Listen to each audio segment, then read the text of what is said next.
show starts in 10, 9, 8, 7, 6, 5, 4, 3, 2, 1, go.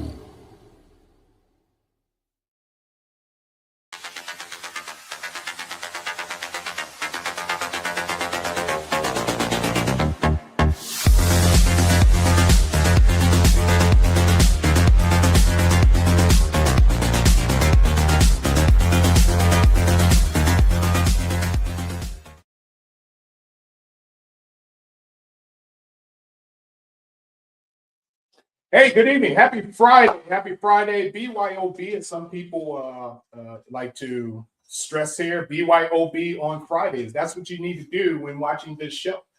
We got something pretty incredible that's going to be happening in a few minutes here. But before that, I need to introduce myself, introduce my team, and then talk about a few things before we get on with this very, very, very heavily crowded show this evening.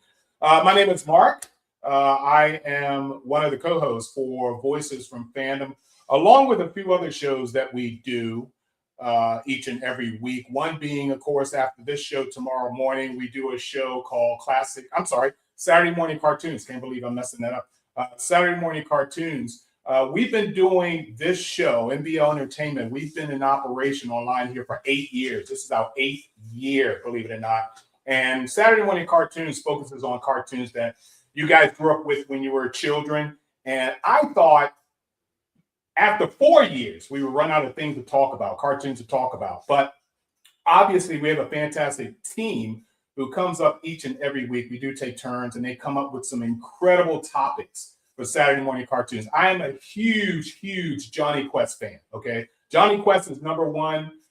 Scooby-Doo is number two. Then we got, the Herculoids, Mighty Minotaurs, Super Friends, the whole 9 yards. That's number three. Then every other Friday, because Saturday Morning Cartoons is every Saturday, every other Friday, we do a show that's called Classic Television Smackdown. And it's basically the reverse. It's not animation, but it's live action. So if you're big All in the Family fans, Charlie's Angels fans, The Rookies, Mod Squad, if you remember all those kinds of shows, we do that show every other Friday. We have some upcoming shows from Voices from Fandom. This is our third show that we do, not number 3, but one of a number of shows that we do where we know a lot of celebrities, we know a lot of friends. They all become our friends eventually. So we like to showcase them. We think it's very, very important to showcase a lot of people that you may not have heard of, you may not know of. That's the whole scope of this show. But let's see what's coming up. Coming up, guys, next month we have, of course, a big show with Rico Anderson, who's an actor and has done a number of things. So we're gonna have a good show for that. And I think the week after that, this is April 3rd. I think the week after that or week after that, we're gonna bring somebody from Buffy up. This is Claire Kramer, a longtime friend. I've known Claire for about 20, 25 years. If she brings up any stories about me hosting shows in Germany and dancing naked on a bar table in a hotel, it's a lie. Okay, so just be prepared for that. It's a lie. But the best show so far, in my opinion, because I know these guys aren't listening, is this show, which you're going to be seeing tonight. This is a fantastic group of filmmakers. We're going to talk to the director, the owner, of all of these films that were produced, heavily awarded accolades that I can't keep up with. So we're going to swell his head a bit tonight. So I hope you guys are looking forward to that. I'm going to go ahead and bring up my co-host for Voices from Fandom, the fantastic Mark Street, as you see here, and of course, Joe Thompson. These are the guys that's going to be asking the questions today. Welcome our guests, talking a little bit about what they do. And so are you, because we do have a chat group. I'm running the board right now, so if you see my head swerving left to right all over the place, it's because I'm trying to keep up with everything. I am viewing everyone right now. Joe, you know how much I like to brag about this. I am viewing everyone right now on my 86-inch TV. I'm looking at my 86. So if my head's going to the right or my head's going to the left, That's how goddamn big my TV is. Okay, just telling you right now. And it Your is head on a swivel. my head's on a swivel. Only 86 inches. That's what she said. But anyway, so if you guys have any questions for any of our guests that are here tonight, remember we have a chat room. You can go ahead and post questions, comments with statements within reasons, because if it's inappropriate, it won't get put up. And I do have the magic finger here, which means I'm kicking your ass to the moon. So just get off my TV. So people like that who are chiming in right now. Good morning. Hey, Jen. Hey, Becky. Am I freezing? Who says, Becky, I think that's just slow ass internet, girl. Hey, you Bill. Okay, so if you have any questions, anything you want to ask our guests, this is what you do. Mark, Joe, how the hell are you guys? Tell everybody who you are. Well, first off, Mark Street was one of the most incredible and fantastic people from a company called Dice Tower. If you're a gamer, especially, Mark writes reviews like crazy. Mark, go ahead and tell them real quick who you are. Yeah, so I'm in the board game world. I do content creation for the Dice Tower, but I'm moving channels. I'm going to be working on multiple channels now, as well as on directly for publishers on their channels. So it's just such a pleasure to get to do this as a job. I love it. So, yeah. Well, you remember what we said, Mark? One door closes, another door opens. Yeah. So I'm really, it's pretty exciting. After you were down down in the doldrums there for a little while, but I wasn't mad at all. Yeah, man. I know how karma works, man, and you were destined to be somewhere else. And it happened. Bing, bang, boom. You owe me $20. Right. Okay? It definitely has opened up possibilities that I didn't even think about before. I have so much more freedom to do all kinds of content. So that's pretty amazing. Yeah. That's awesome. Excellent. Well, I'm happy for you, and I can't wait to read your first articles for what's coming out. Joe, my other buddy here. I just got off a cruise with Joe Thompson, ladies and gentlemen. We did a nice 5-day cruise along with his lovely wife. Went to Great Island on a great cruise line. I'm going to say this, Joe. Sorry, man. It was cruise number 78 for me. You heard me. It was cruise number 78 for me. I live in Florida. You go to Walmart or you go on a cruise. What the hell are you going to do down here? Joe, tell the folks about yourself and anything else you want to say. Well, it was only my third cruise. So, not woefully, woefully below yours, of course. But, it was still a good time. I think at this point I kind of know what I'm doing with it, but I'm an independent comic graphic artist and illustrator, and a longtime geek. Been in the geek scene since I left the womb. I went to my first convention when I was I think 12 or something, and been doing it ever since. Dragon Con is my preferred comic convention. And that's where I met Mark Lee, of course. And just happy to be regretting it as you speak. Yes, I know you're regretting. Happy to be here, and we're gonna have a good night. Yeah, it's gonna be fun. So, guys, this is a Friday night. It's been a long week for everyone. You should have your beverage of choice. This is routine for this network that on our Friday night shows, while you're watching usually classic television SmackDown, you have the show gets very interesting towards the end. That's all I got to tell you. It gets very interesting towards the end. Definitely. I said, get a glass of wine, get some water. Remember, have your questions geared up. We all have our questions ready to go, but we like to hear from people that are watching us. And of course, people who are personal friends of these fantastic guests. If you know something we don't know, go ahead. Tell us. Put it in the chat room so I can sling that sucker up on the screen. All right. So without any further ado, I think that's pretty much all the rules you guys need to know. What we're going to do is all of these fantastic guests that we have coming here tonight. We have a lot of photos that's going to happen. And I just actually, before we go to our very last guest, introduce our very last guest, I think I ought to show you guys one of the main reasons why we're here. this cast, this crew, this production team puts out some of the most incredible independent short films I've ever seen. The awards that have come from these films that you're going to see is incredible. I asked the director what was his favorite one out of all of the movies that, and I think Russ is up to his 7th one. Russ, I can see your face. Shake your head if you're up to 7, if you've done 7. Well, he whispered something to me. So 7's wrong. Put your damn fingers up, man.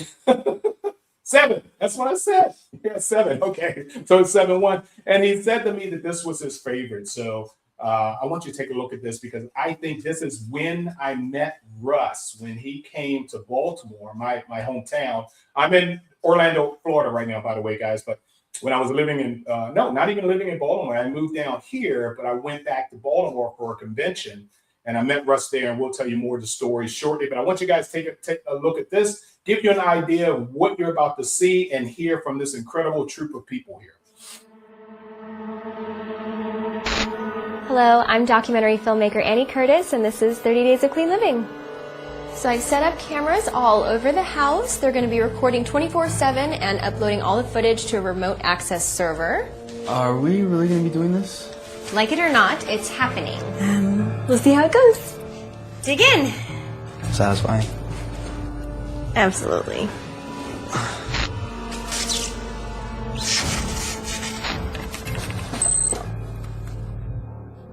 It just switches over, out of nowhere. As unbelievable as it sounds, I think we just recorded an alternate reality. It alternates between filming our world and another parallel world. There's a connection, a bond. It must be getting stronger. Annie, what happened? It was her. She was here. What? The other Annie.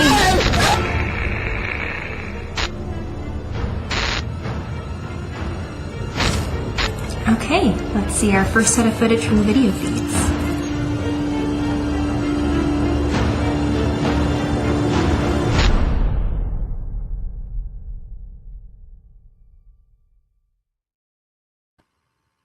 I failed to mention one point. It was one of the fantastic trailers you're going to see tonight as we introduce this gang here. But I need to put the word out.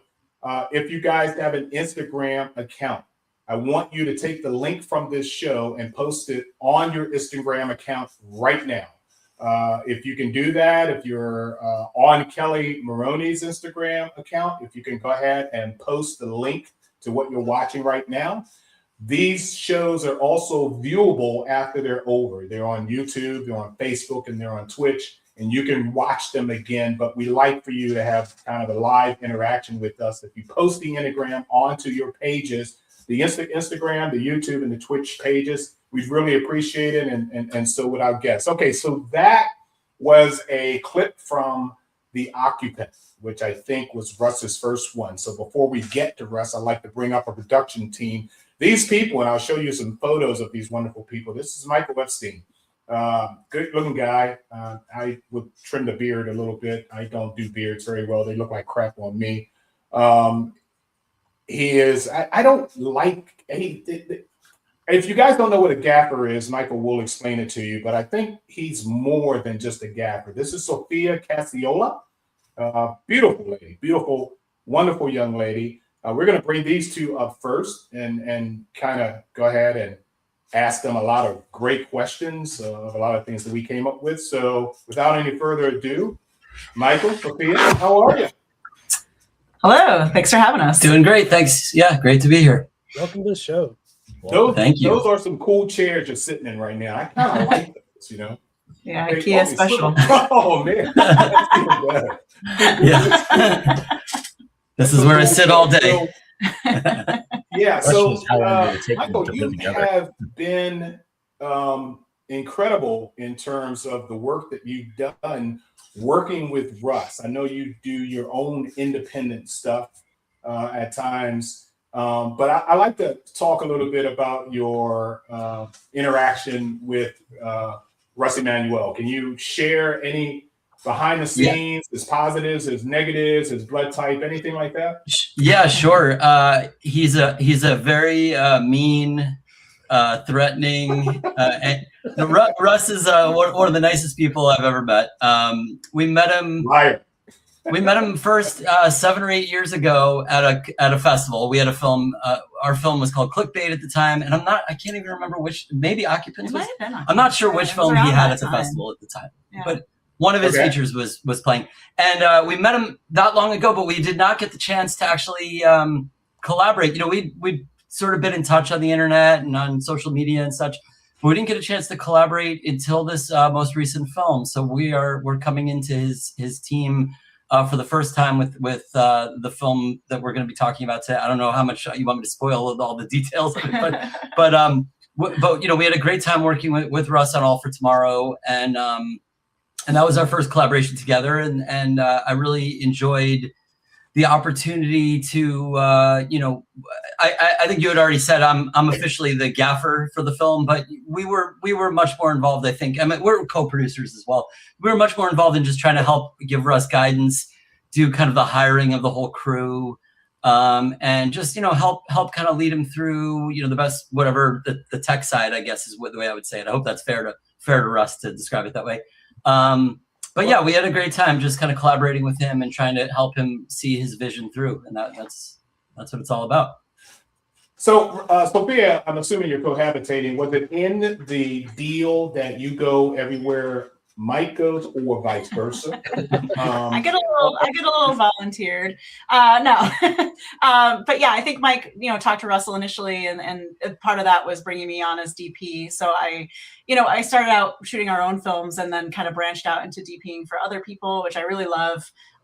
You know, taking a director's vision and actually realizing it on film. So yeah, so I think I was kind of part of the package deal there. yeah. It was we're kind of a team. Yeah, we don't always work together. Right now I'm shooting a movie in Oregon that Michael's not involved with.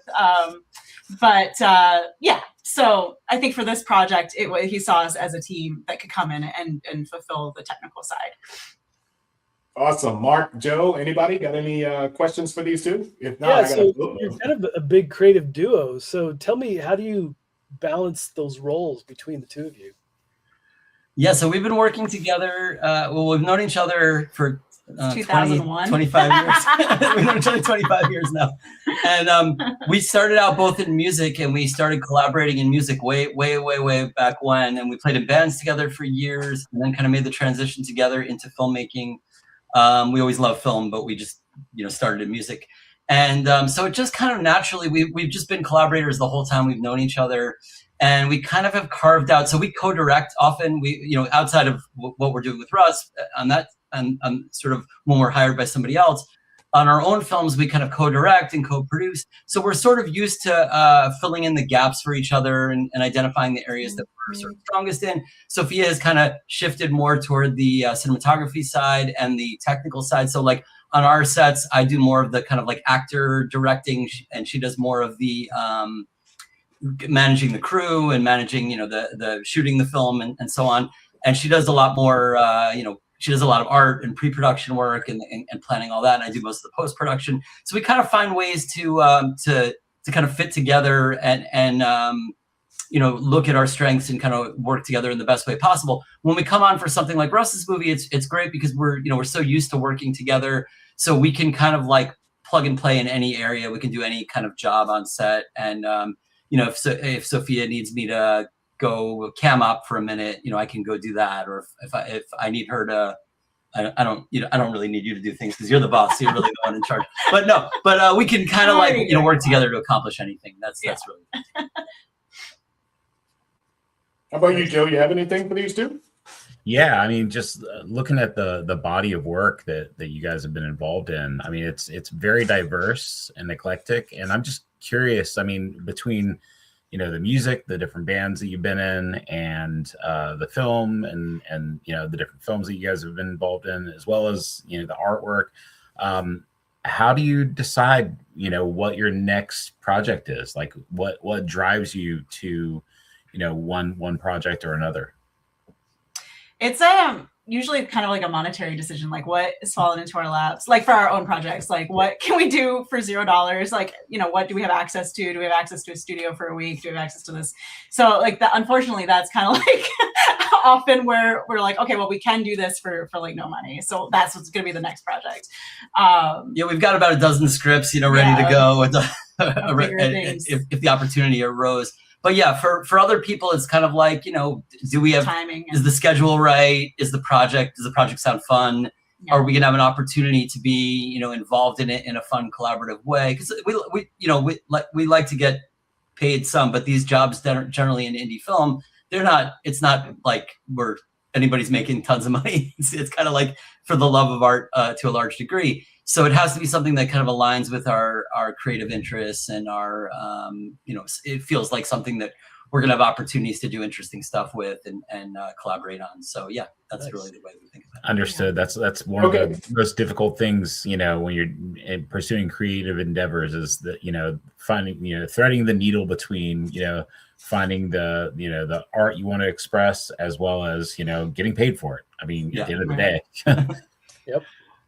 Okay, last question, and I'm going to sing this, and you guys going to have to figure out what I'm talking about. Oh, boy. Oh, do not forsake me, oh, my darling. So this is a band that you guys obviously were associated with, but the geeky part of this that I discovered is, Sophia, are you really a drummer? Yeah. I drummed and sang and wrote the songs for Do Not Forsake Me, My Darling, which I think you're about to say was a Prisoner from the 1960s TV show themed band. I mean, vaguely. But yeah, we recreated the opening. You're recreating episodes of the 1960 TV show The Prisoner in this band. Is that correct?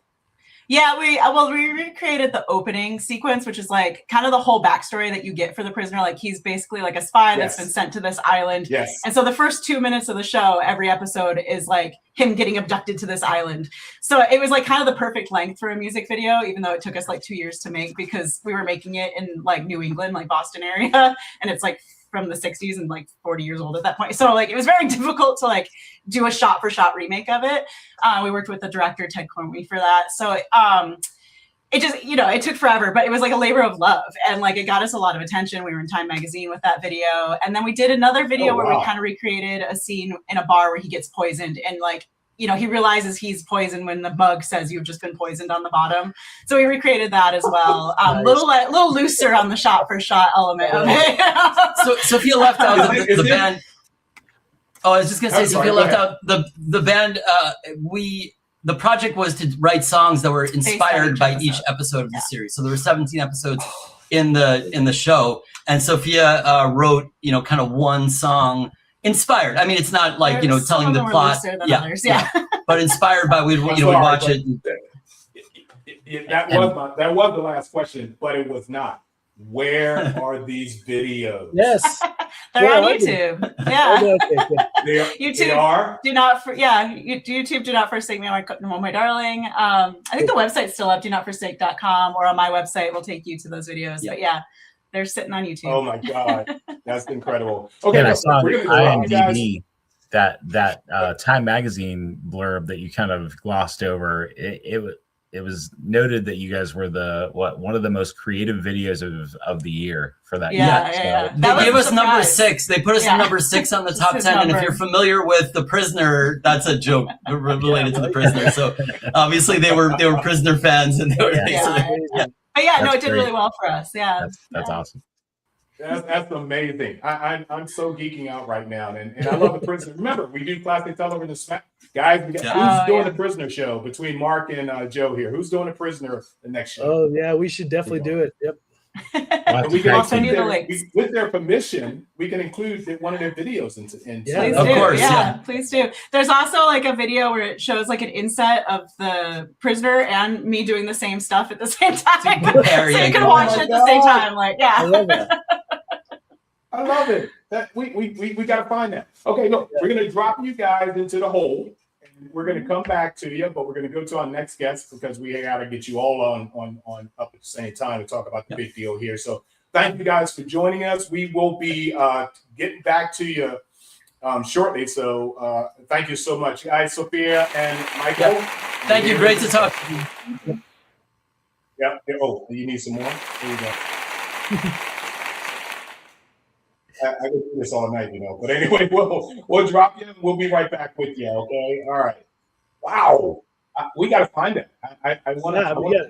Yeah, we got to do a whole episode about that for sure. I need to ask them again about another band. They were in another band that wrote garage rock songs about items sold in comic books. You know, that's awesome. The different items that are sold in the old comic books. Oh, yeah. Yeah. These guys are like sea monkeys. You know, which I never owned. I've never met that. I definitely owned them. We got to do a separate show alone with these guys. Got to bring them back on and just do a whole hour on that. But get ready for this next guest. Okay, I think this next guest is really going to blow the top off here. This young lady I met. Where the hell was I? Met Tracee at a convention. I moderated her panel. I had these cities start to run in after a while. I have no idea where I was, but I remember I moderated a panel with her. But she is a career trekker, and I'm going to say trekker. She's been in everything. If you guys don't know what she looks like, let me give you some pictures here of this woman. She has been in every Starfleet uniform during the Next Generation era, every single color. She's been in every single color, every Starfleet. I actually think she looks, I was about to say, I think she looks better in the gray, but I actually like her in the red better. The maroon color. Gold. Yeah. Oh, you like the yellow? Yeah. That's the one piece. Yeah, hey, look, man, I wore one of those once at a convention, and it's the only time I ever cosplay in my life. They got freaking stirrups, and then once you put your feet in the damn stirrups and get your freaking shoulders into that damn thing, man, it's like being pulled down to hell, you know. But go ahead, Joe. I just laughed. Oh, okay. I'm sorry. But as you can see in these photos, Tracee has been, I've been on that bridge. I've literally been on that set of TNG. Of course, it was shut down at the time. Tracee, I know you're listening right now, but Michael Kuda and Denise were my real big friends of mine back then. And they took me on a whole tour of that set there. But if you notice the number of aliens that she's actually been a stinking Ferengi too. Can you believe that? I can deal with the Borg, but not the Ferengi. I think that sucks. Big ears. She's been in all of these movies mentioned in Star Trek. She's been around. She is someone. I mean, just look at this collage here of Tracee's roles. She's brilliant. So we're going to go ahead and give a nice round of applause, a big hello to Tracee. I know you pronounce your name Cocco. How you doing? How you doing? She's muted. You got your mic on?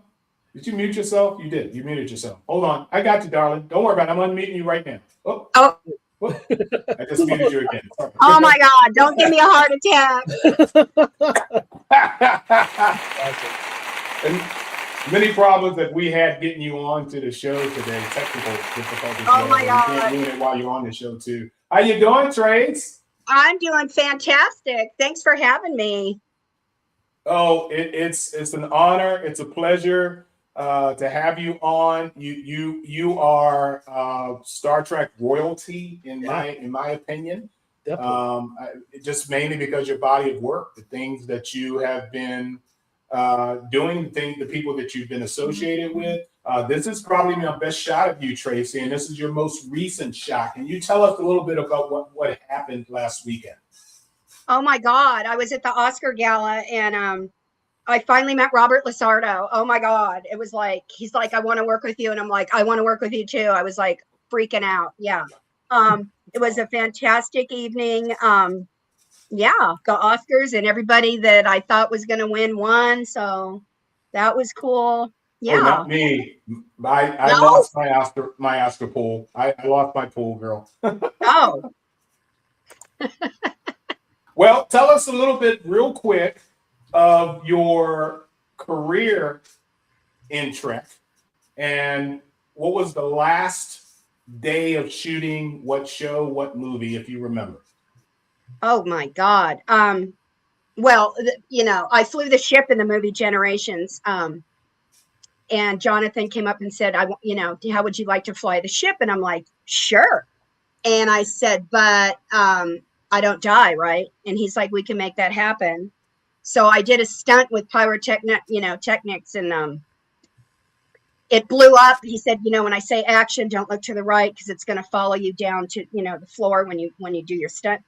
So I did, and then I didn't know this, but Marina Sirtis was doing a panel, and I was like watching her, and she brought this up because we had this long running thing going, you know, you crashed the ship. And I said, no, really, you did, because I get blown out of my chair. They pick me up and take me off. I got a little cut going on, but I end up coming back at the end of the movie on the bridge. But she said we had to do another take because when she sat on the chair, the ashes burned her ass. Oh, can I say that? Yes. Yeah. Yes, you could. Hey, we're drinking, Tracee. You can say any Oh damn my thing you God. want. Oh my God. Yeah, so I love her to death. She's been there for me. The whole group is just, I mean, wow. I mean, and I originally was on Baywatch as a regular lifeguard, then that got canceled. Then I got a movie, Another 48 Hours with Eddie Murphy, doing stunts because I do some of my own stunts too. And somebody from Star Trek saw me on the Paramount lot and said, you need to go talk to so-and-so. They'd really like your look for Star Trek. Well, I was like, okay. I had no idea. I just was like, cool, another job. And I went for the audition. They put me in the black and gold, which they told me was the best color to be on the show because it does two things, engineering and blah, blah, blah. I can't, security. So I started out as an ensign, and then next thing I know, I have 2 pips and I'm a lieutenant. And then Jonathan gave me my name by accident. And oh my God, I have fans, like I have a cult following, and it's really cool. That's awesome. Yeah, oh, well, I was going to ask Mark or Joe to give you the first question, but you brought this up because you have a question, I think. Do you know anything about this? What are they talking about, Tracee? Ask Tracee about the time she had at Happy Valley Comic-Con. Oh my And God. the Starfleet USS Yes. Solstice. Oh my Hello, God, the Solstice. The Solstice gave me a frame thing. I am an ambassador for their ship now.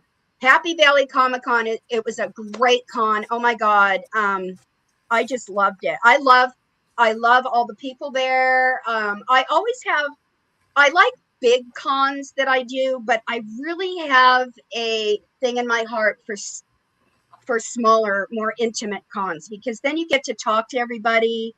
Oh, they're prosper.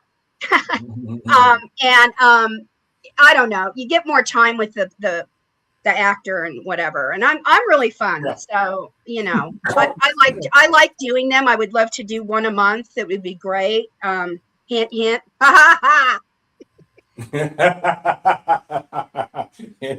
love it. Well, we got some questions for you in the chat room. I'm going to put this to my team, though. My co-host here get first dibs, second dibs now. Joe or Mark, say hello to Tracee. Anything you want to ask her? So I have to go. So my little corner of the Star Trek universe is I was a photographer for Dan Matson and the Star Trek Official Fan Club for years and years. So I was on set for Next Gen, DS9, and Voyager.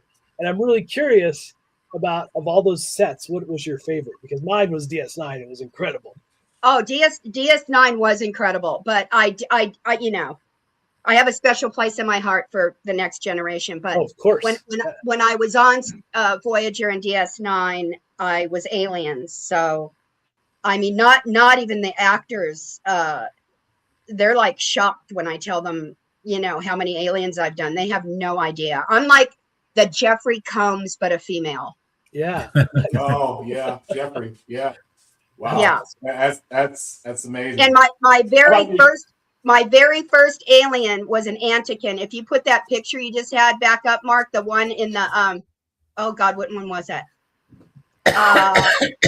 Okay, see the little, it looks like a wolf dog over there next to the Ferengi. Do you Oh, see to it? the right of the Yes. Ferengi? Yes. That's how I met Yeah. Sharon Stone. Oh wow. Yeah. Wait a minute. What Sharon Stone has to do with Star Trek? Because when I first got into doing the aliens with Michael Westmore, that's the first one he gave me to do. And he told me that he normally has men in that outfit, but he wanted a woman's perspective of it. So he put me in it. Oh my God. And so it had a prosthetic in my mouth. So when I get bit down, my snout would do this. So I call it like a wolf dog, but I think it was really called the dog face boy or something. Anyway, so we had a break and I'm like, oh, I need to go get air. So I went out into the back of the stage, into the back of, the stage outside, getting air, sipping through a straw water. And there's a trailer across the way. And I'm like, oh, what else is filming right now? And the door opens and I'm like, oh my God, it's Sharon frickin' Stone. She comes right over to me and is totally like this close, like looking at me and like enthralled with the makeup. And then she's like, well, what do you look like under there?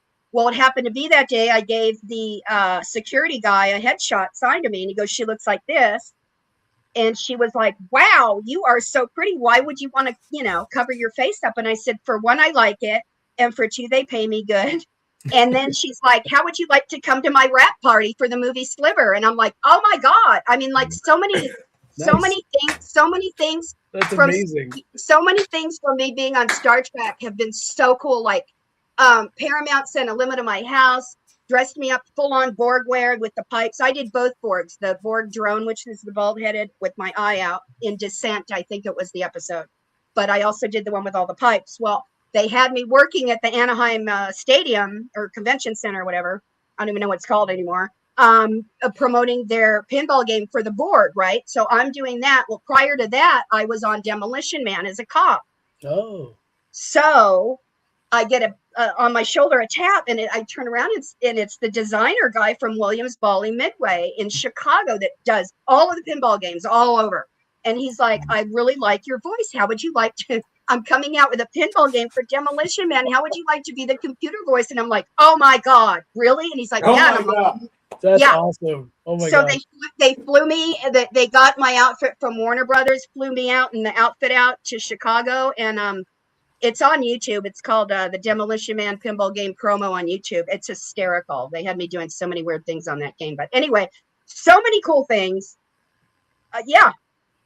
Have happened.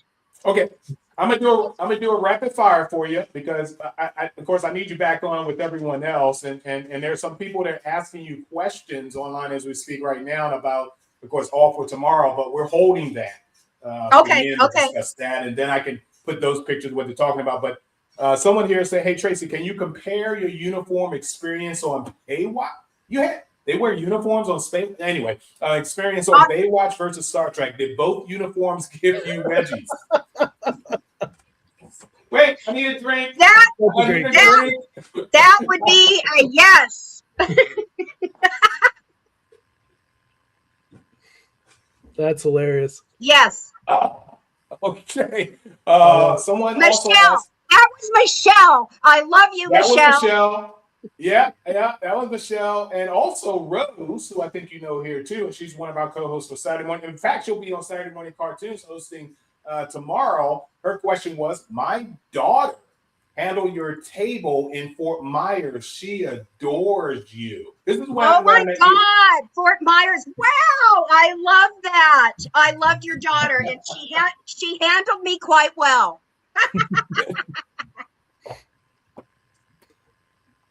You're not drinking, are you, Tracee? No. You're not drinking, right? No. Okay. Water. Okay, and another one. Which took longer, Ferengi or Borg makeup? Which took Borg. longer, Ferengi? Borg. Ferengis were more like they call it the butt head. It was just like a helmet. The heads. Yeah. Yeah. Yeah. All right. We have, let's see, ask Tracee. Oh, okay, we already did that. That was for Happy Valley Comic Con. Blah blah blah blah blah. People are loving you here.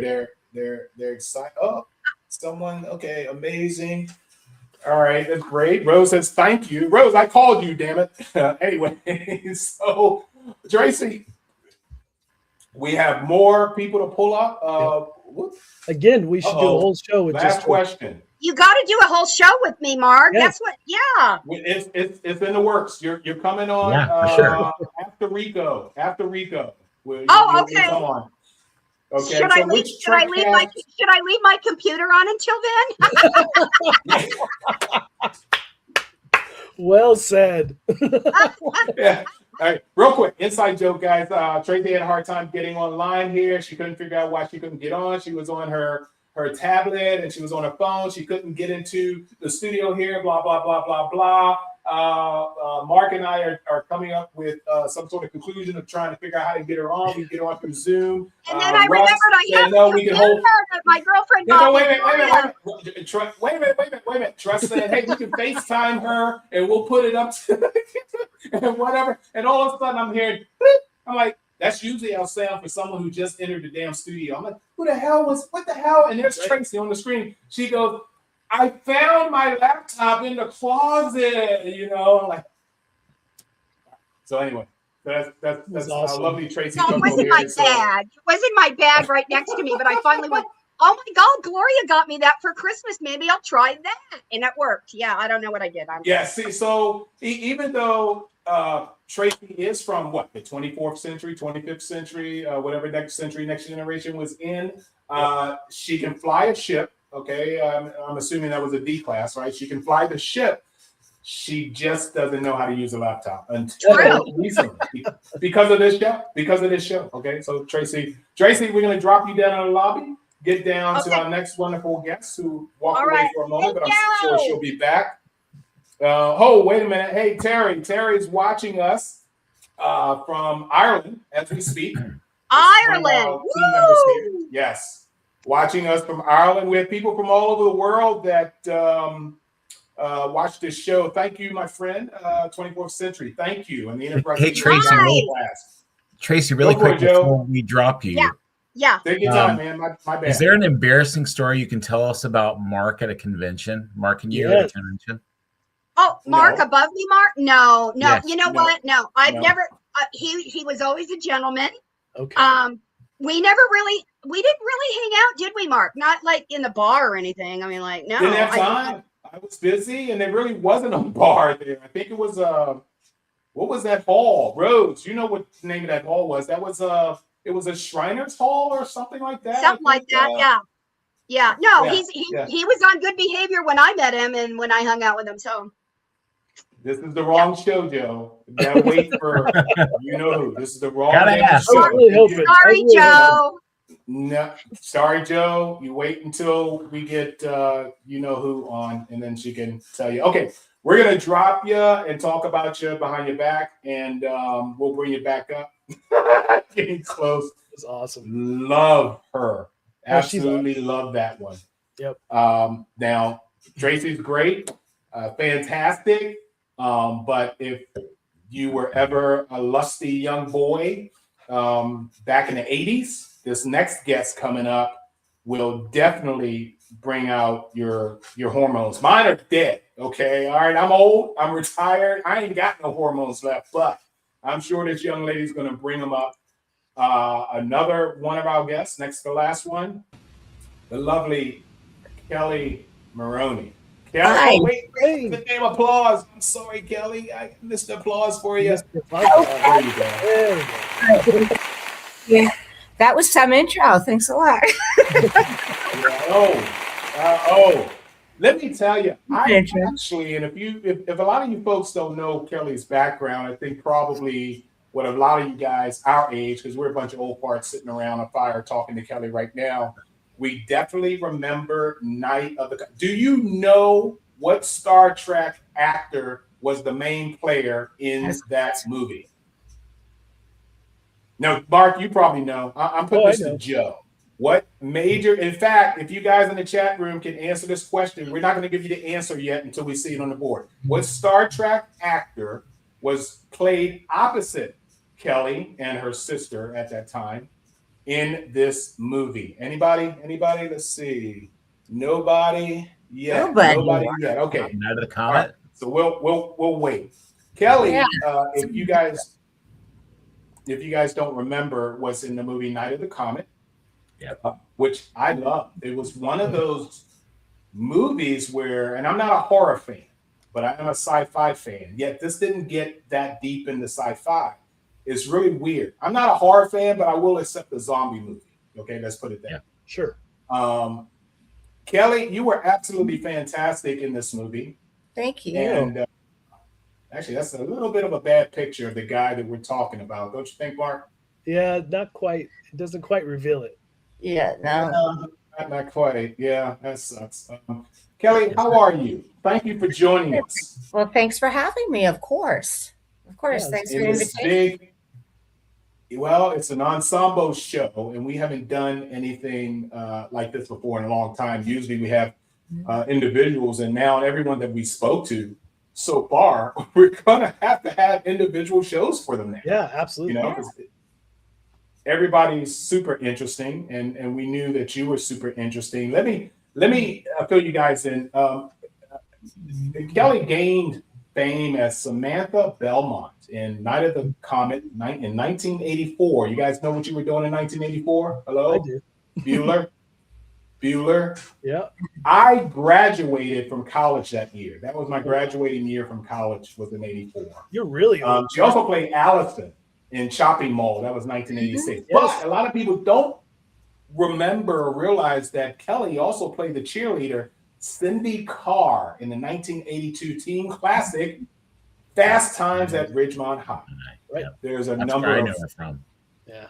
that's where you know her from Ridgemont High. Yeah, she's also a member of the horror community as well. In Search of Darkness was a series that she was on. Soap operas. I think everyone in your business, Kelly, was on a soap opera. Ryan's Hope. I think my mother loved Ryan's Hope. Ryan Soap, yes. You know? And Live to Live Briefly. But Ryan Soap was my favorite character, and I was on like 3 years total, I think, going back and forth. All right, so now that we put down your biography, we want to welcome you to the show. Thank you very much. Ask a few questions about you before we bring up our next guest after you. But what is this? Servants of Twilight. Oh, yeah. Okay, Dean Koontz, you might know who he is. He writes horror novels, and that's Yes, he wrote a book about- Koontz. Oh, yeah, that's right. Koontz, and he's very loved and very respected. He did a book called Servants of Twilight, in which it was the Antichrist. And but everyone's running around not knowing if he's the Antichrist or not, blah blah blah. And so I was the receptionist, and I am sitting in my lap, and he was, and I was actually part of it. Wow. See, that's the great Damn thing. good call. Everybody assumes I'm so sweet that you could actually stick me in there, and I could turn out to be Satan, and nobody's going to notice. Nobody's going to notice. That's kind of why I get cast. I think, yeah. It's like, oh shoot! That's not in real life, though, Kelly. Kelly, that's not in real life, though, right? We're talking movies. No. Right? Oh no. I knew it. By the way, the answer to the question, who was acting opposite of Kelly and her sister doing this show from Star Trek, was Robert Beltran, who is second in command on Star Trek Voyager. Robert Beltran. He was part of the Maquis, if you guys didn't know that. So good call on that, Rose. Excellent call on that. Kelly, so let me ask you, what, if you don't mind me going back to 1984, how were you picked up for this role, and was this movie explained to you? I think this movie probably needed a lot of explaining before you accepted the role, right? No, not at all. No, they had to reassure me that the title was not going to be Teenage Comet Zombies, because that's what it sounded. I said, "Come on, you guys," to my agents, and they said, "That's not what it's going to be called. Don't worry about it." So it makes me laugh. It's always, "Oh, that was that movie Teenage Comet." That was no, it was never the name of it. So it was taken off like before I was even cast. Okay. Because if you start arguing with people about what they believe to be true on the internet, you wouldn't have the rest of your life. So anyway, let them have that one. Who cares? No, it wasn't. I auditioned for it, and I wanted to grow up because I felt like, gosh, I've been playing a lot of. I just wanted to play a grown woman, and so I wanted to audition for Reggie. And the producer was like, "No, you're Sam." He said, "But because I'm an actor, I will let you read Reggie one time." Because all I wanted to, because I'm so mature, all I wanted to do is do that motorcycle scene. Right? Yeah, exactly. I wanted to do the motorcycle thing and do some stunts with the zombie. So I was gonna like throw Sam away so I could do that stunt scene. Are you kidding? So anyway, I thought that was like not a challenge for me. So I read, Kathy's role and I see and he goes, "Yeah, you could do Kathy. This she wasn't Catherine's role yet. You could do Reggie, but you're Sam." And excellent. Yeah, I mean, and you look at it now, and you go, "They wrote that for her, didn't they?" And they didn't. They didn't. Tom didn't. Although Tom has a way of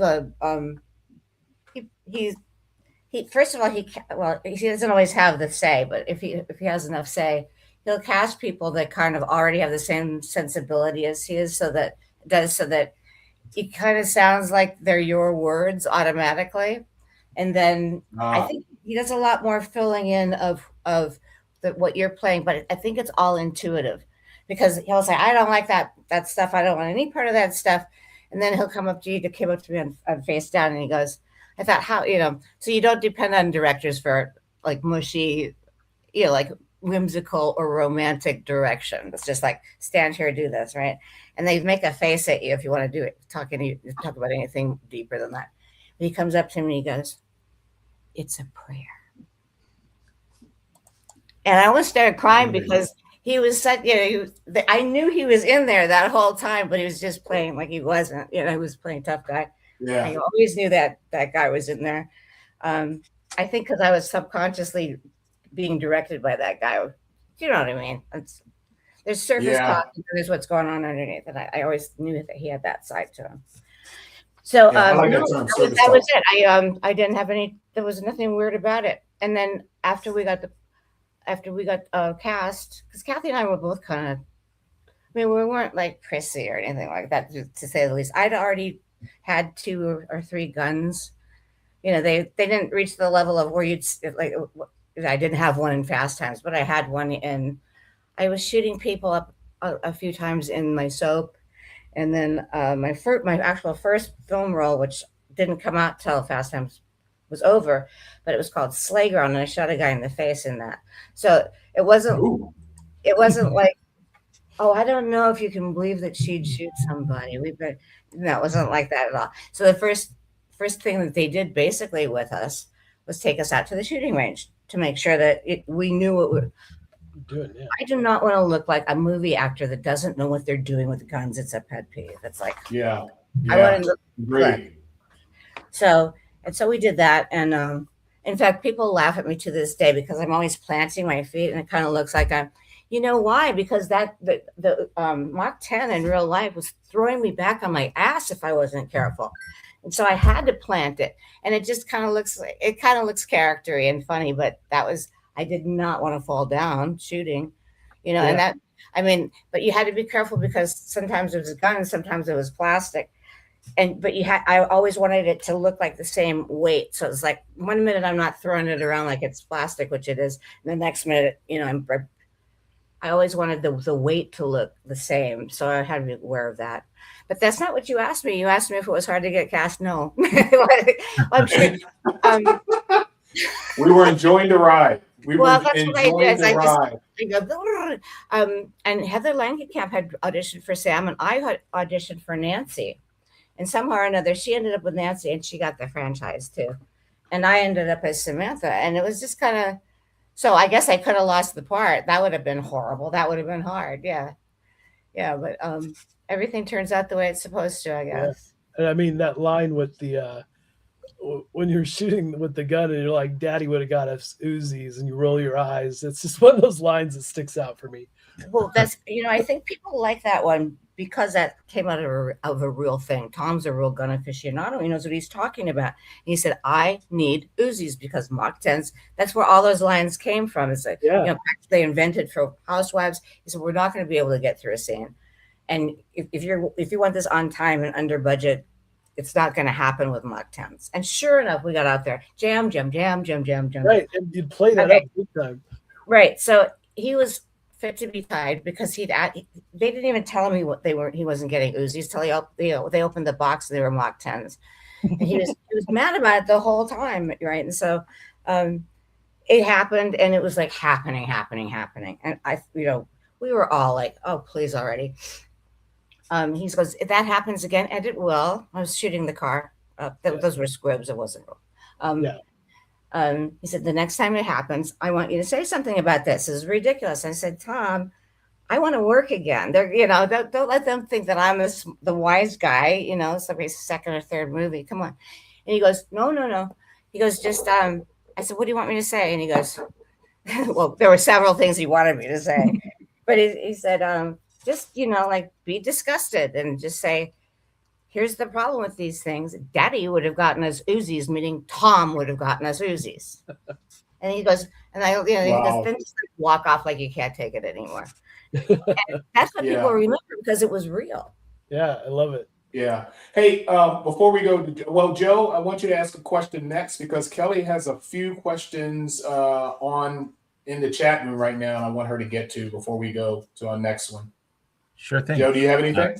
Yeah, absolutely. Kelly, it's great to meet you. I've got a question for you about Fast Times. I know it's a minute. It's been a little bit, but was it chaotic shooting on location?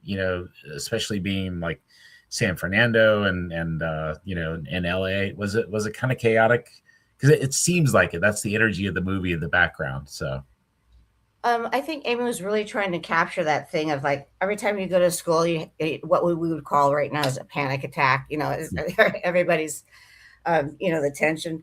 No, it really wasn't. I mean, I had a problem because it was my first time to California, and like they'd say Oxnard, and I'd start laughing. That's not the name of a street, But it was a lot of fun. But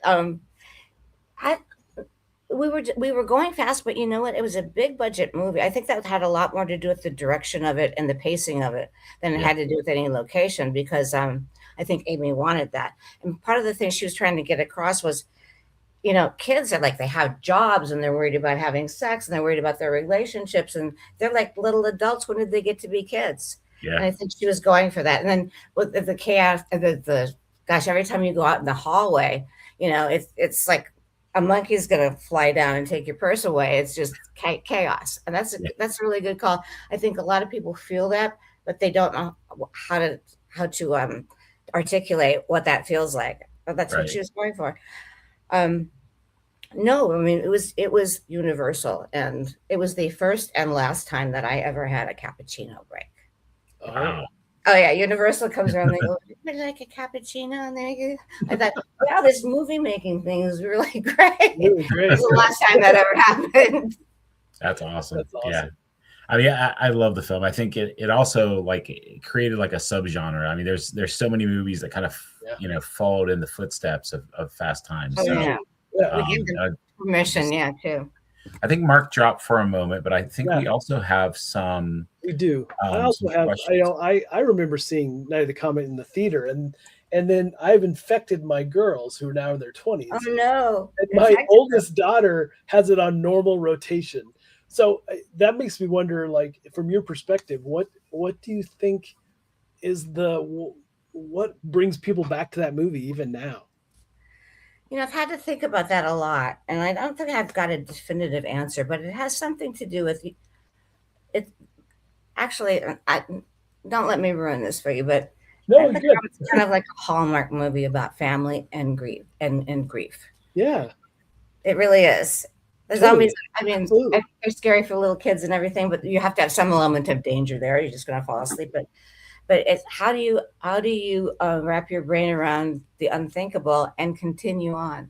And I think we've all had to face that. It's like, what if nothing you thought was you were going to do with your life was ever going to come true, and you have to pick up the pieces, and you don't know what's going to happen, but it doesn't look like it's going to be very much fun. How do you cope? And I think that's underlying it. And then I think also people are afraid. Like, what would I do? And so we were normal. It wasn't like we were, I mean, we do have the daddy, what you know, the my dad's a Marine kind of thing. And to this day, whenever they've got a final girl, they always make it something about my dad's special ops. And I always cry, can we come up with something different about why she does that? Please. You know, it's like 50 years now. It's like it can't always be that her dad's in the military. Something we must have another idea, but I guess we don't, and that's fine too because it's a funny trope. But with like we were just normal, you know, and I was kind of an idiot, and you know, Reggie didn't know what to do with her life and was kind of getting dissed by the theater and all that. And then all of a sudden, everybody was gone, and we had less chance probably than most other people of surviving, and yet we did. So what would you do if you woke up and everybody was gone and you had no, it was the last thing on your mind. You haven't got beans and rice for 5 years and, and water and all that stuff. And what's going to happen now? And is it coming back? And, you don't know any of that stuff, but, and a lot of things too is that I think people identify with is, and nobody wants to admit this, but like a horrifying thing can happen and people start making jokes because that's how we are. It's like, yes, the city is on fire and I forgot my lighter. It's just stupid stuff like that. And I think it makes it more real for people too. Yeah. It's like, that is what would happen. We would have like the normal life and then what was actually going on. And we'd be trying like how to blend it, to make sense of it somehow. And I make it sound really pretentious and really serious, and it's also really silly because you ask Tom, he goes, because they'll say that's a political movie, and he'll go, no, it's not. Yeah. But that's Tom, see. Yeah. He'll deny all that stuff, but you look at it, you go, that's a political movie. You can't tell me it's not. But I really think it's a Hallmark movie about family that comes together to survive. Yeah, it really is. And plus, it gives you that look at what it pulls you into the movie as well as a viewer, being, oh, these are like normal people, right?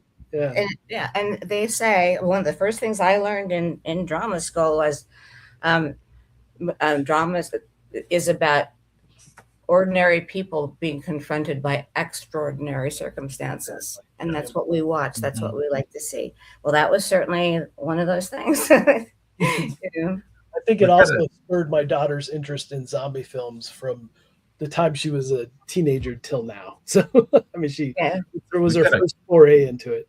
Yeah. We have a question in chat says, was there ever a sequel to Night of the Comet discussed? Are you kidding? Like every 5 every week I picture Night of the Comet and I picture the chopping wall. Yeah.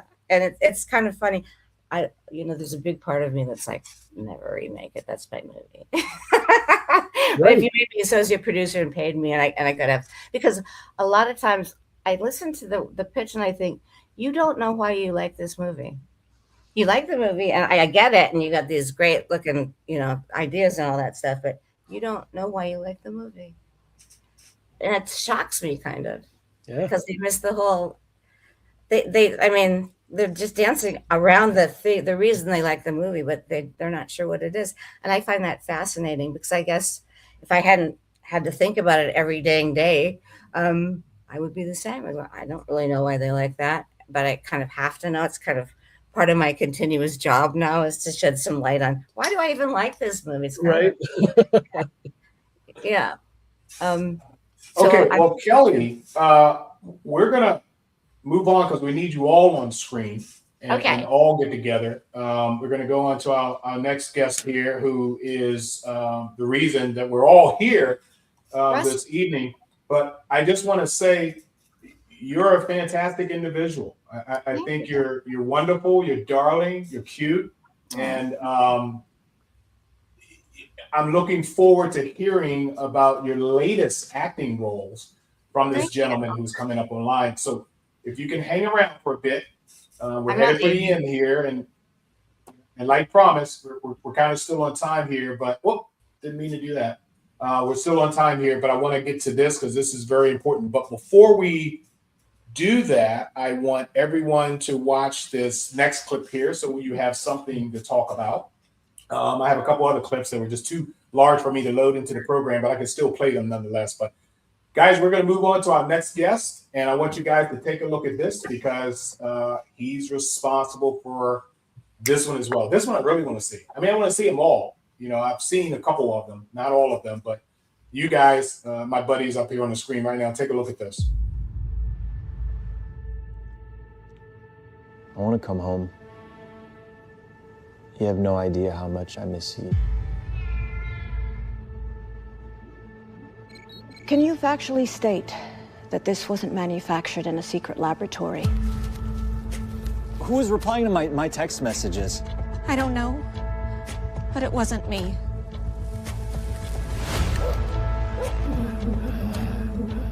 The virus is not a hoax created by the government to control the populace.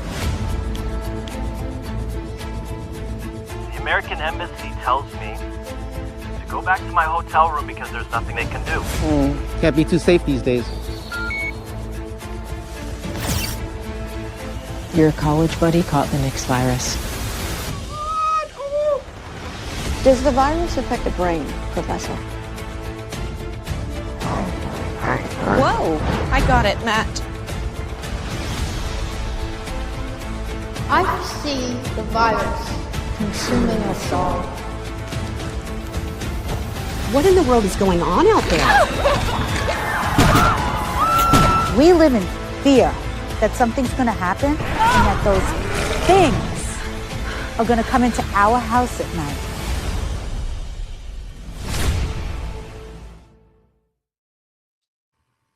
Hey guys, let me tell you something. You guys, my friends here, know how much I am critical about what I watch on the big screen.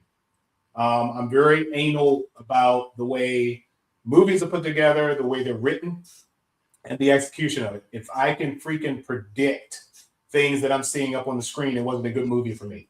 So I am really, really happy to tell you about this individual that's coming up. We've been friends for a very, very long time. He's going to have to tell you how long because my brain is shot. But he is an award-winning American director. When I say award-winning, screw Emmys, screw Oscars, that's on his list.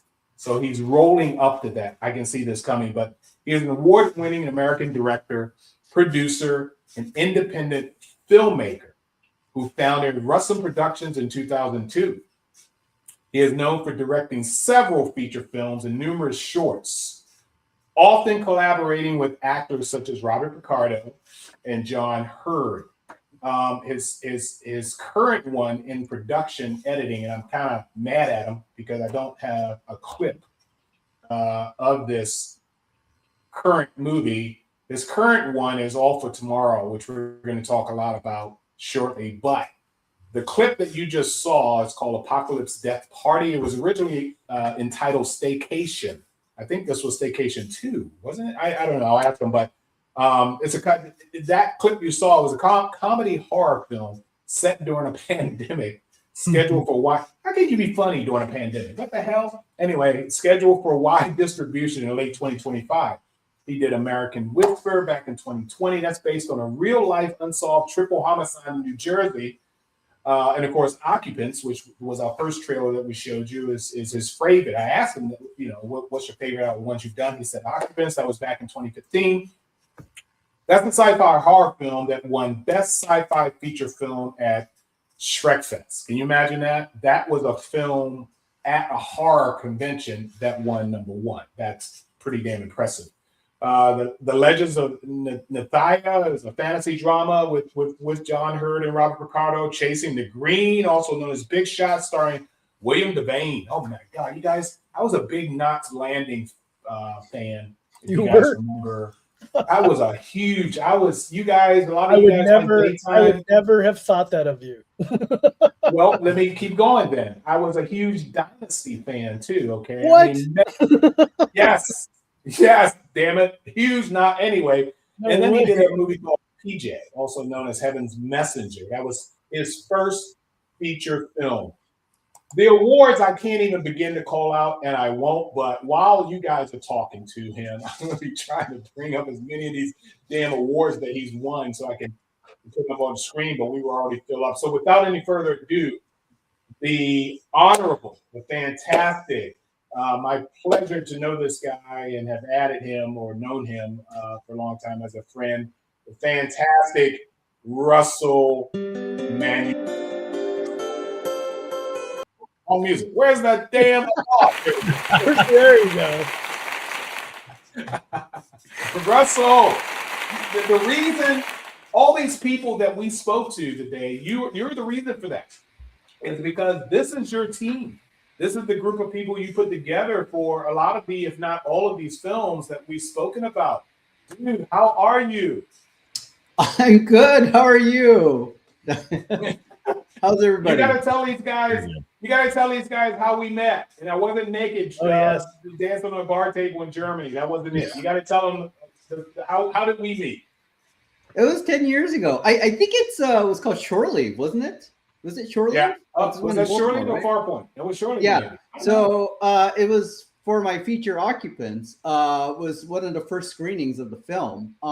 And I had traveled. I'm in LA. I'm in Los Angeles. So and it was I think February or March or something because there was snow on the ground. Yes. And I guess I was kind of crazy. Right. I'm still crazy now, but I was definitely crazy 10 years ago. I decided, you know what? I'll take a red eye. I won't sleep on the flight, blah, blah, blah. It's cheaper and I can afford it. And then, I got off on the bus stop and I had to walk several blocks with my luggage to the convention center. I didn't know anybody. Oh I walked in and I guess you saw me and I was dead tired. And my film was screening a couple hours later.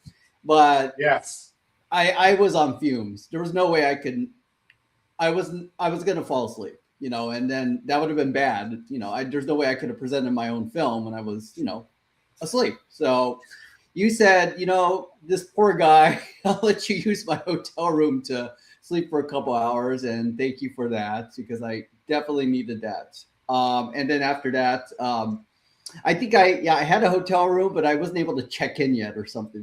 It was in the morning, and I think check-in time was 3 p.m. So I had nothing I could do. I was just with my luggage, dead tired, walking like a zombie, like in my film Staycation. So yeah, thank you. That's how we met. Yeah, this was in Baltimore, guys, and I remember it had to be after the convention. Is that when we went for crabs? Because look, if you're a Marylander, if you're from Baltimore, Delaware, Pennsylvania, the areas there, you should be a connoisseur in eating steamed crabs. And I was a freak I grew up on them. I was a freak for steamed crabs. I know how to peel them apart, rip off the claws and open them up and get to the meat and all that kind of stuff. And we went to it wasn't Phillips. I forget what the restaurant was, but we went. We had crabs. You remember better than I do. My memory's gone. Yeah. It's crabs, man. I wouldn't forget that. But we did. I met. Lisa and Pat Spinago, and Pat Spinago, right? Pete Edwards. Good friends. We met because of that event, the one that I met you at. So correct. It's some really great people. Yeah. I hope they're watching right now because I did send them a link to let them know you were on. I don't know if they're in the chat room or not, but it was fantastic. Look, let's get down to the meat of all of this, okay? I guess if any of you guys, talking to my team here between Joe and Mark, if any of you guys can remember a small-time filmmaker who is now up in the rafters in terms of notoriety and all that kind of stuff, who would you think of? What's a name could come out of the back of your head? James Gunn. Yeah, definitely. James Gunn. Yep. Yeah. Yeah, he was into horror first, right? Yeah. Wasn't it always horror? He did Slither. He did this superhero movie. I forgot the name of it. He was. I was following him back then. Yeah. Yep. Yeah. It was. It was some. That's how I see Russ here. Even though it's 10 years that I've met him, he's already. Oh, and the answer to how many films you had done, that's 7. We said 7, right, Russ? 7 feature films, yeah. Right. All for Tomorrow is my 7th feature, the one that we shot last month. Correct. All for Tomorrow, which I'm going to show you guys a little bit of the website when we get to that point. Let's talk about your actors. Okay. I know we should probably talk about the premise for each one of these, but that's too many. And that's too long of a show. That's a separate show by itself. But the actors that we have here tonight, what all? How do you feel about these folks? A few of them you've used in more than one feature film. What is it about them to ask them to come back and do another one? Oh, they're just, they're wonderful people. With Tracee, I worked with Tracee and Kelly. Hello. Like with Tracee, I met her. With Tracee, we worked on Sas's Apprentice 2. That's where I first met her. That was way back. Was it pre-COVID? I think. And I loved working with her. I'm like, you know what? I want to, hire her for Staycation, which is, as you mentioned, Mark, called Apocalypse Death Party. And I'm like, you know what? For this film, look at that. Yeah, that was like 2 weeks ago. That was good memories, Kelly. It was. So, with Tracee, I was like, you know what? I have this role in mind for All for Tomorrow, where it was kind of like her character's Nurse Elaine. And I was thinking she could play a really good character like Nurse Ratched from, One Flew Over the Cuckoo's Nest, right? And I'm going, she'd be perfect. I'm going, would she really want to do this? So, yeah, and I approached her. I'm going, you want to do this? What do you think? And I was kind of typecasting you, I guess, Tracee, but I really saw you in the role. That's and okay. I was so happy that you said yes. There she is. Yeah, there's Nurse Elaine. Yeah. So, Hey, I had fun, directing Tracee. Yeah, I think in One Flew Over the Cuckoo's Nest, eventually Nurse Cratchit was strangled, wasn't she? She was what? Right. She was strangled by Jack Nicholson. Yeah, I do believe. Yeah. Right? Yeah, I can see one of us doing that as Tracee. Going, oh my god! Oh my god! Oh my god! Medication time. So, yeah, no, it was a pleasure to work with Tracee, and Kelly's super awesome. Kelly, again, we were together for the first time through the producer Angela Joseph, now called Angela Coleman, and we met on Staycation. It's because of Staycation or Apocalypse Death Party. That's the distributor name. So if anybody wants to see any of these two wonderful actresses in my film, you go to Tubi TV, Apocalypse Death Party. It's all there. Oh, okay.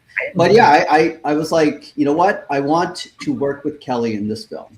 And there was a role that I had in mind. And I had a specific, she's called the bartender. And I don't want to, I can't give away the film, but yeah, she's called the bartender. It was like remember the architect in the Matrix, so it's like a very special position. And we put her in this beautiful outfit with a bow tie and everything. I had this very specific look in mind. Remember, Kelly? Yeah, well, I was kind of thinking along the lines of the bartender in well, come on, Kelly, the hotel. No, the hotel. The Shining. Yeah, The Shining. That crossed my mind. Yes. We were shooting it. That was yeah. Yeah, I meant for me, it was the bartender in the X-Files. The look, especially the look. And there was the bartender in, oh my gosh, what was it? The Passenger.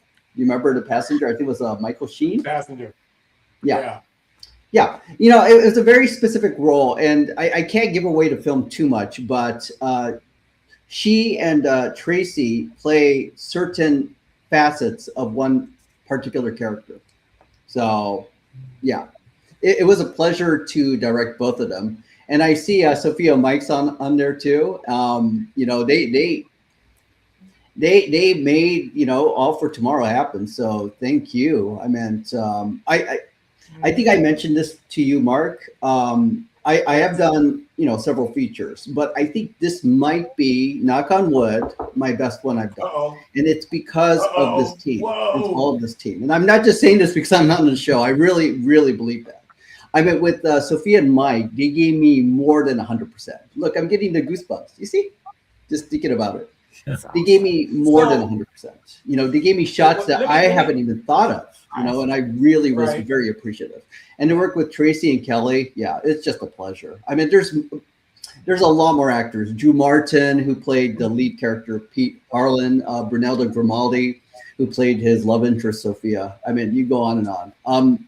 I'm sorry there's no trailer or anything to show right now, but we literally just shot it 1 month ago. Just shot it, yeah. Oh wow. Yeah. I'm excited to see it. But So you're in post editing right now, right? You're in editing right now, right? Post production. What's that? You're in post production right now? Yeah. Right? Oh yeah. I hope so.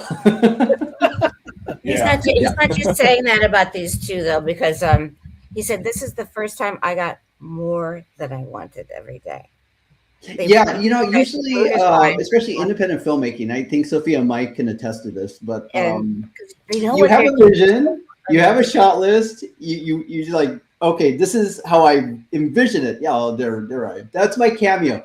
It's because of Sophia. She says, Russ, why don't you be in the film? So, Sophia, thank you for recommending. But usually with my other previous feature films, and you know, I loved all of them, don't get me wrong, but sometimes you get 80% of what you want, you know, especially with independent filmmaking. I'll give you an example on my second feature, Chasing the Green.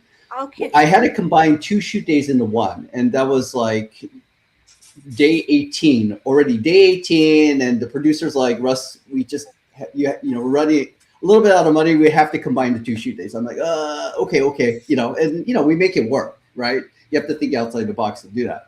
And I love every one of them, but this one, All for Tomorrow, oh my gosh. I mean, with Sophia and Mike, you gave me like the Snorri cam shot, you gave me a Zolly shot, you gave me all this stuff. I'm like, geez, you know, I mean, you really are so creative, and I'm just so happy to be able to work with you. And I hope to work with all of you, you know, on future productions. Yeah. Well, let me ask you. Let me ask you real quick. Can you give us a premise on All for Tomorrow? I know we're talking a lot about All for Tomorrow, but we have no idea what it's about. We can see the photos, and it looks like it's a medical drama or medical what? What are we looking So at? it's sci-fi mystery is the genre. And I'll give you the synopsis on the website. So the tagline, what does the future hold? A germophobic man wakes up in a mysterious sterile room with no memory of how he got there, only to embark on a surreal journey through fragmented memories, existential confrontations, and haunting revelations that force him to confront his deepest fears, regrets, and the fragile nature of life itself. So it's an extended Twilight Zone episode. Is that what this is? Yeah, you know, Twilight. I love Twilight Zone. I love Outer Limits. You know, I love that stuff. Yeah, definitely was inspiration. It's a vibe for wow. Yeah, it's a very it's a personal film. It's my most personal film I've ever done. You know, it deals with mortality. It deals with life. You know, maybe it's, you know, a film that at my current age, it's the type of film that I'm able to do. I wasn't able to do maybe 10 or 20 years ago. But it deals with what does the future hold, you know, for all of us. And I think maybe that's why I consider this my best film. I don't know. It's a very personal film. It's a very, very personal film. Interesting. You know, and I just do you expect it to be? When people see it, they'll love it as much as I do. Do you expect it to be? I know you're shopping around a lot of film festivals, because that's usually where you debut your films. Is there, for this one, where can we find it? When should we see it? Well, I would. So I just created the official website, allfortomorrowfilm.com, and all the information will be in there. It has the links to everything, you know, Facebook, Instagram, YouTube, everything. So yeah, just be on the lookout for there. But it will be 2027. Okay. All right. I don't know if you guys have any questions. If so, shoot while I fiddle. Well, we've got a question in the chat, and I'm not sure if this, because I looked on IMDb, I didn't see this, but someone asked, did they spy Darren Burroughs as part of the cast? On what? I'm assuming. No, I think that might be for Sophia and Mike, I think. Oh, right? Was that? No? I don't think so. Kelli? Tracee? Hell no. You got me. I got nothing.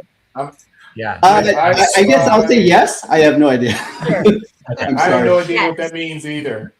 Yeah. He was a regular on the show Northern Exposure. If you ever watched that show. So. Yeah. But yeah, no, I haven't had the privilege.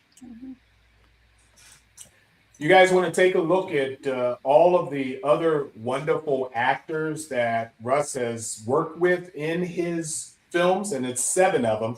If you can take a look at this, and it's a collage, so I can't zoom in here on the screen here, but I'll put it up and see if there's anybody or any faces or names that you recognize. But these Well, I are all recognize 2 people. I think 2 people are on the chat right now. Yeah. I've been very privileged and honored to work with actors like Kelli and Tracee. Speaking of which, we also have a question in the chat. Says from Michelle. It says, "Hi Kelly, what was the most fun or challenging experience working on the All for Tomorrow set?"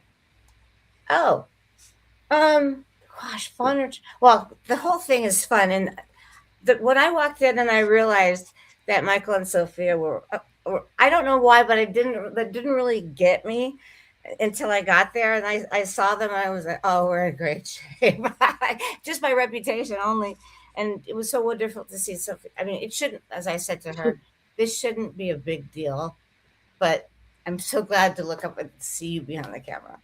And it shouldn't matter, but it still matters. It matters a lot. It's still rare and it shouldn't be. Things like that. And just getting to work with Russell again is just, I love going to sets where I already know some people and Diane, because we were in Staycation together before, and just to hear, like, there was something in Staycation that I didn't even get until, because Russell is big on leaving things in movies that to mess with you, and so she was able. I said something about, why did I say that? Because you had cats. And she goes, no, I didn't. I had pictures of cats. And I was like, oh my goodness, I just noticed that. Oh my gosh. So I'm still the audience member a lot of the time when I watch a Russell movie, because I don't always see what's going on. I just there's such a vibe on the set of people just being wonderful and trying to do their best. And there's no jerks, there's no one like getting off on holding us up. There's no attitudes. It's just wonderful. Yes. Can I say something if Kelly's done? I don't want to interrupt her. I'm done. Yeah. No, go for it. I just want to say Sophia and Russ, of course, but I was a nervous mess and, really I was. And Sophia was like, girl, you got it. Don't worry about it. You're going to do this. And so did Russ. And he took me down. He got me down from the cliff, and so did Sophia. And I just want to say thanks. And I was really wowed by what I did. And I was very honored to be in another movie with Russ. And I think I nailed the nurse. So. Oh, yeah, you did. Not literally. Not literally. No, we're not going there. Okay. I'm sorry. No, you both. Sweat into the picture. Both of you, Kelly, Tracee, you both did wonderful. And Sophia and Mike, you gave me everything. It's like a Christmas present, but you gave it to me in January. Or no, February. Yeah. You can always tell how Russell's doing, even though he's very professional. Like if you know him, you can know if things are going well. Yes, or not. But it's a secret. But you know him after you know him. He was thrilled the whole time. I could just see it in his aura. Yes, such a big. I mean, he was just happy as a clam. I don't think he's ever. We shot 75 pages in 5 days. Wow. That's. Ooh. For anybody who knows, yeah, okay, there we go, Joe. Right, exactly, yeah. It's nuts. It's insane. And when I first brought the idea to Sophia and Mike, I was like, they're going to turn me down. They're like, it's not going to be possible. I think originally I said maybe 4 days, right? And Mike, if I remember, you're like, no, how about 5? I'm like, okay, maybe 5. But we filmed at this place called Envisionate Studios, wonderful place. And they have all these standing sets. And I literally wrote the script around that studio.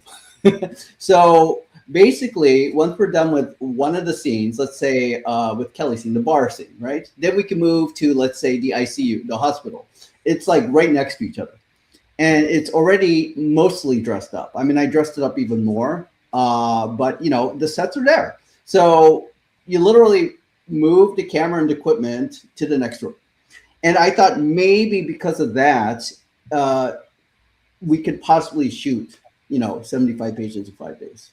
And knock on wood, we did. And I was just super amazed, you know. Well, when Russ brought it, I the first thing because I think you did ask for 4 days, and I looked at it, I did kind of like a rough breakdown, and I'm like, we can do 4 days in the studio and then 1 day of the other stuff, and we can make that happen. And I said, here are the things we need to do. We'll need to have Sophia, you know, be in charge, but we'll have to run a second camera. Somebody else will have to operate a second camera. And the actors will have to be like, you know, on the ball and really good and focused. And thankfully, I mean, you know, wonderful cast. You know, we're with some greats, but there were some additional greats on set as well. And so we were able to really like kind of bust through stuff and get do a few different setups and then get some special shots. And I think we tried very hard. I mean, Russ, you mentioned this. We tried very hard to make sure you got. We tried to make sure you got all the fun stuff, the fun little things. So I can't even believe it. It's like a dream. So thank you. You gave me everything. You gave me everything I wanted. I really appreciate it. I cannot wait to work with all of you again. Awesome. And I can say because it's. Oh, I was just gonna say I can say it because it's not me, but Sophia being in charge. She's very, very good at, we've done a lot of independent films, and she's very, very good at like figuring out how to add like the art. We got to cover the scene the basic way, right? We got to cover the scene the basic way, but she's always really good at being like, here's how we can make this special. Like, here's how we can add a shot or two that really elevate this beyond just like, okay, there's, some people talking or something. I'll give you an example. I don't know if, I'm sorry, Mark. Sophia, I don't know if it's you or Mike who brought this up, like the POV shot. When he first wakes up, Pete Harlan wakes up, and then you said, "How about using this red? Like, you remember? It's like out of focus, in focus, and it was like a red filter, in and out, in and out." I'm like, "Oh my god, that's brilliant!" I didn't even think about that. Yeah, I mean, it's a combination of filters and lighting, but just trying to add. Like, anytime I have a POV shot, I'm like, well, what would they actually be seeing? Trying to think about like, if it's a monster, can I make it really crazy? If it's a person like that's maybe sick or like how are they experiencing this POV shot? So it's always a time to play, especially like in a movie where it's not necessarily like a horror movie or like something super genre, it's like it's sci-fi. So just trying to play with that. Filters, lights, trying to make it fun always. Well, getting stuff in camera is a big part of it too, I don't ever want to trust VFX. Like, I love VFX, but like if I can get something in camera that I know will work for an effect, I want to do that. So I always try to give that option, like, so you don't have to rely totally on trying to figure it out 2 years later, No, you definitely give it to me. I meant, as Mike, I think you mentioned, the technical side, it's not my purview. It's never been. And, I may be more good at, I guess, housekeeping or, planning stuff. I don't know. But, there's certain terminology like the story cam or the Zolly. I didn't know those terms, to be honest, and that's where I hired Mike and Sophia for that expertise. And if I remember, I was like, okay, so if you can hire your own team, right? Then I trust you. And you had a wonderful team. I mean, just amazing people. Was it Matt? I cannot pronounce his last name. Stewart. Yeah, Matt Stewart's is BCAM op. Jasmine Ortiz, Alexis Paunesa. She's great at makeup. And Jasmine was great at sound. I mean, you had a wonderful team. Kat Batal, right? Yeah. I mean, she was wonderful. All your team members were great. And what Kelly and Tracee were saying is we just gelled together. It just worked really well. I'll give you an example. I worked on a film, and I won't name the film. I don't want to name it. But it was one of my first films I've ever done. It's not with any of you.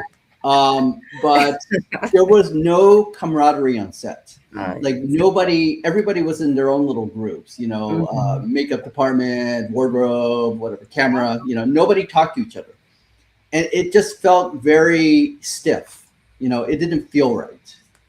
you know, and I vowed if I was able to make my own features that I don't want to ever do that, you know, and hopefully, you know, hopefully I succeeded. I hope, you know, but I think one of the best times I had on set, I heard people like smiling and laughing, you know, I mean, between takes, right? I'm going, this is great. This is what I want. You know, I want people to be happy because I think when you're happy, there's movie magic, you know, it shows on screen.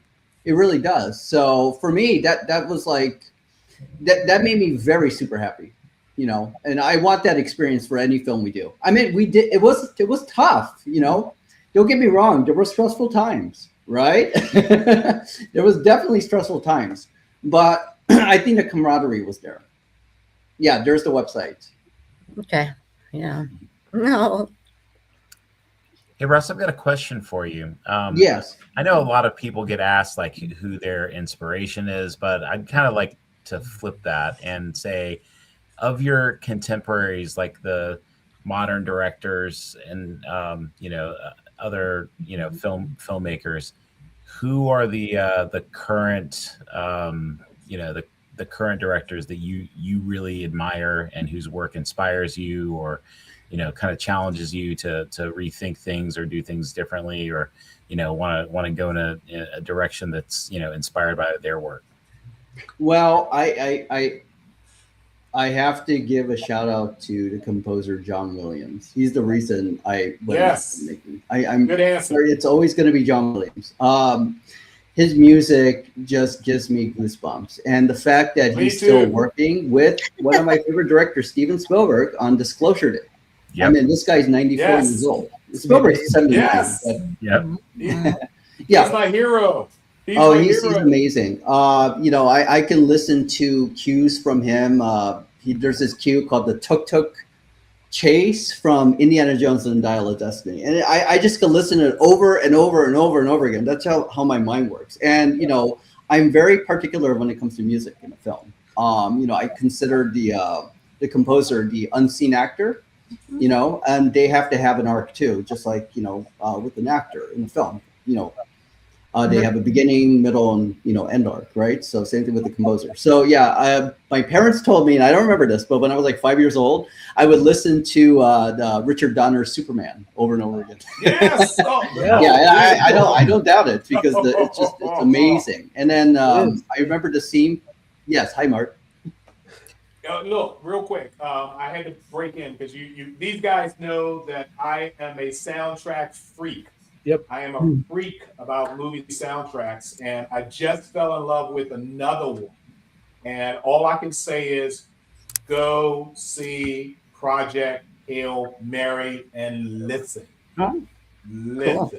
It is brilliant, the soundtrack is. So you mentioned my heroes. Hans Zimmer is another one of my heroes as well. I like his work as well. Yeah, Hans Zimmer. Hey, look.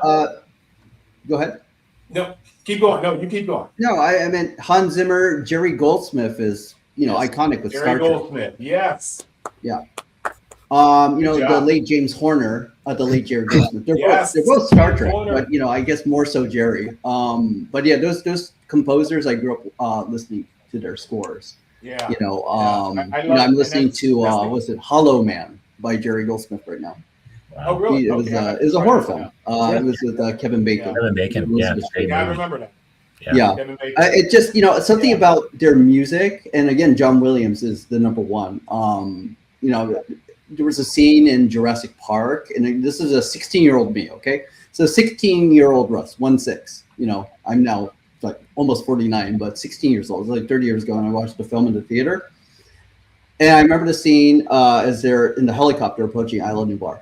And it just worked for me, especially the music. The music so carried it. The cinematography carried it, and everybody seemed to be having a good time. The actors in the helicopter, you know, it just felt magical. You know, I think that's what really inspired me to make films. So yeah, and you know, you probably know I love Star Trek, and you know, I grew up. I watched Tracee. Tracee, I knew you immediately.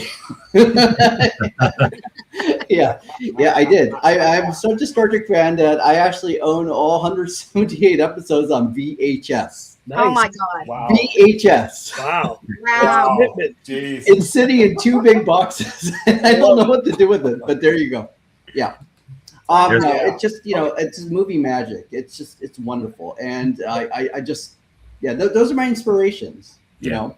There's a phenomenal documentary of John Williams on Disney Plus. If you haven't caught it, I did. Bring tissues. Oh yeah, it's absolutely amazing. Yeah. No, So, I'm just guys- super grateful that like John Williams is still making music. I mean, 94 years old. Yeah. And yeah. Again, So that look, score, the cue from Indiana Jones and Dial of Destiny. At that point, he was 91 years old, and he came up with that cue. I'm going, oh wow, Yeah. There's no way I could do that at 91. It's impossible. This is really That's good. amazing. Yeah. Hey, look, guys, we can talk all night. I've done this before. I've had 2-hour-long shows before because of our guests. They just got engaged, and no way am I going to stop them. We're not under any FCC rules here. Oh, wait, drink. Sorry, excuse me. Drink? Okay, here we go. It's Friday. Yes, it's Friday. So look, here's the plan. Okay, here's what I'd like to present to you. Each and every one of you have such an incredible and individual talent amongst you all that we can fill an hour alone just talking to one of them. Yep. I would like to break you all apart and give you your own separate shows. If everyone is okay with that. Kelly, are you okay with that? We have so much we have to talk to you about. Yep. Sure. Oh, well, good. That's Kelly sold. I don't need the rest of them. But Sophia and Mike, so let me from my experience, and believe it or not, I've been doing this for a long time. Not the podcasting part, but just basically hosting and moderating about 40 years in all. Older than Michael. Yeah, older than Mike. I have 40 years. So I think older than me. Well, you're still a baby. I'm older. I appreciate that. I'll be 50 this year, but thank you. Oh, really? Happy early birthday. later this year. But thank you. Michael, just remember this. What is it? What are we in, March? In 5 months, I can claim Medicaid. There you go. Wait, you said you're going to be 21 in 5 months? Hey, there you go. I'm gonna You'll be allowed to drink alcohol. I'll celebrate. Oh, up yours, Mom. Don't tell me what to do. Anyway, each one of you guys carry a special audience based on what you've done, what you've said, what you've been exposed to. And I haven't even shown a half of all the pictures and stuff that I've gathered just for this show alone. But I need each and every one of you for a separate show. I'll contact you all individually and book it, but you have an audience. I know a lot of people in the film industry who would love to just sit and listen to all you guys, Russ and Sophia and Mike, definitely Sophia and Mike alone. They would love to sit and ask a ton of questions about you. But this latest movie, which is coming out, I'd like to highly promote it, help you promote it, put it that way. But of course, we need a trailer. Yeah, so. I know. I just want to say, online, I always say team, whatever film I'm doing, team AFT for this one. It takes a team. Yeah. It takes everybody. There's no way that I can make a film by myself. It's impossible, and to be honest, I think, Sophia, Mike, Kelly, Tracee, you're much more creative than I am. So I thank you for allowing me to be part of your life and working together with me and trusting me to bring this film to life. Oh. And to Mark and to your co-host, thank you for having us. Because, yes.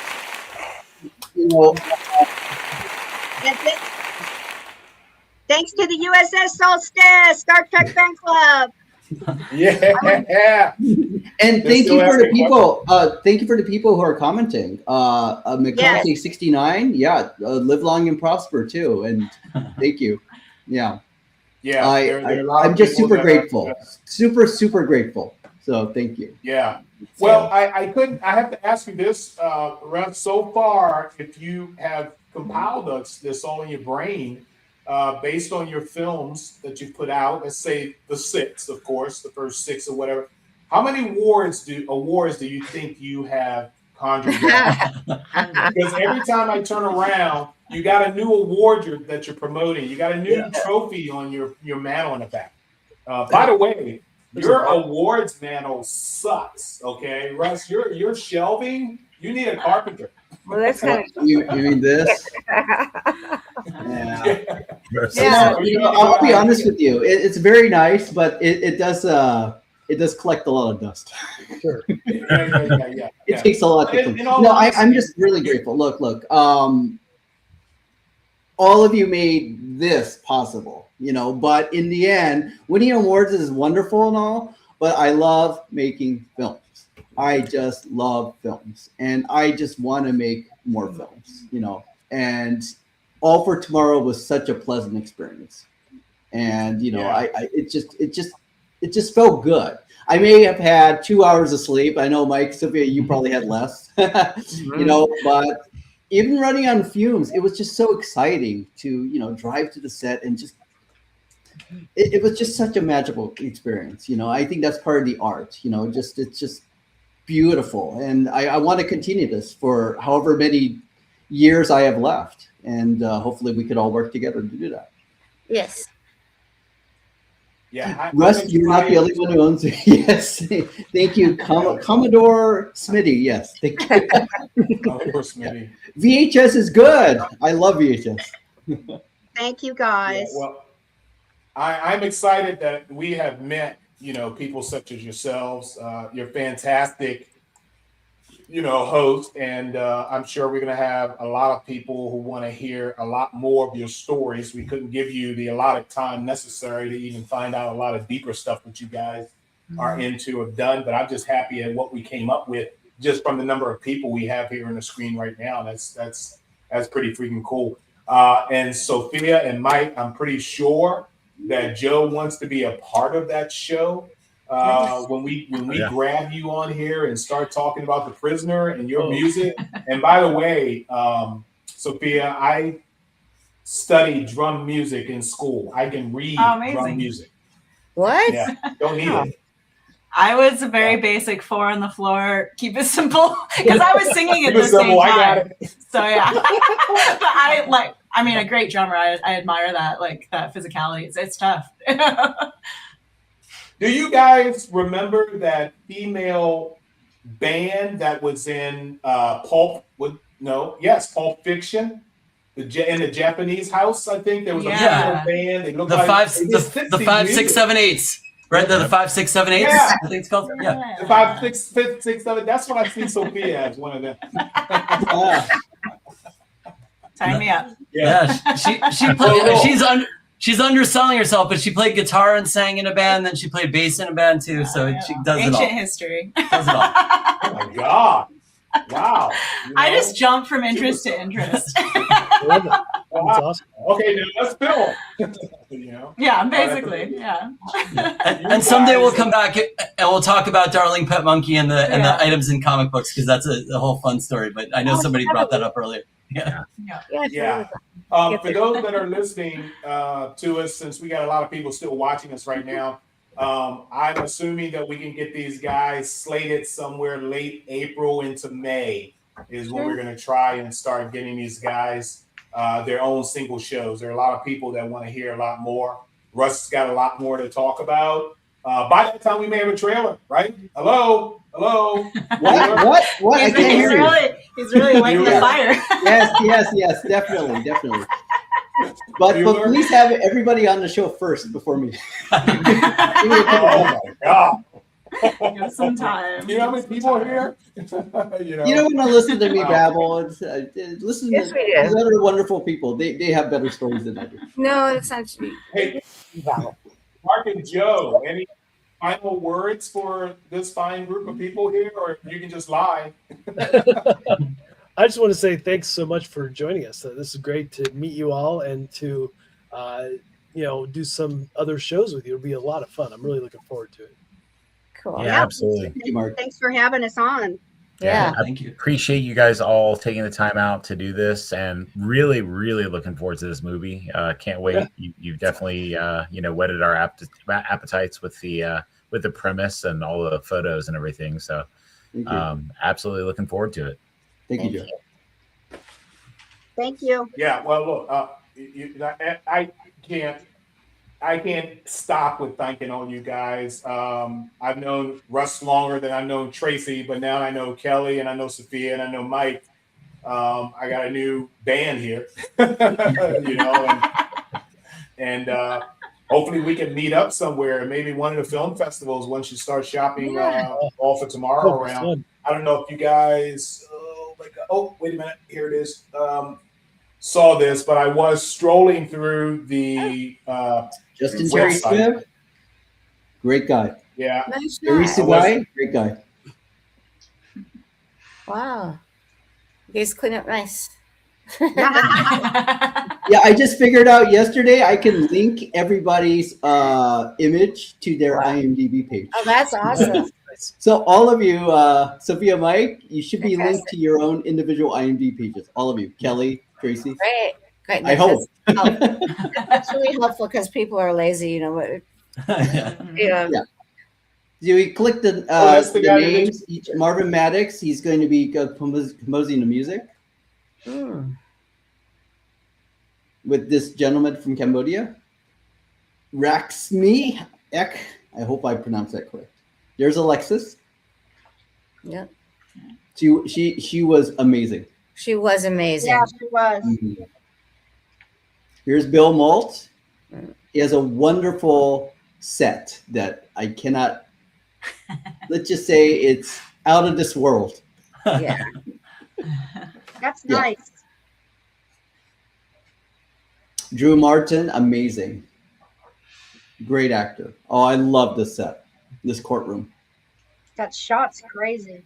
Yeah. Yeah. There's Drew and I. Just me as a dead pilot, which is kind of cool. Wait a minute, you're a dead pilot? I think. Movie goes places. And look at the lighting. It's just the lighting. With Sophia, Mike gave me. Oh, I love the lighting. I love this group photo. There we are. Oh my gosh, that's the group shot. Wow, look at all of us. That's a lot of people. I see Mike in the back. Yep. Far left. Yeah, that was a good photo. It was good times. I mean, we had a great. We just had a great chemistry, all of us. That's a really tall guy. That's a really tall He's a guy. football player. Timothy Lee Conley, a good friend of mine, met him in 2008. Just on a whim.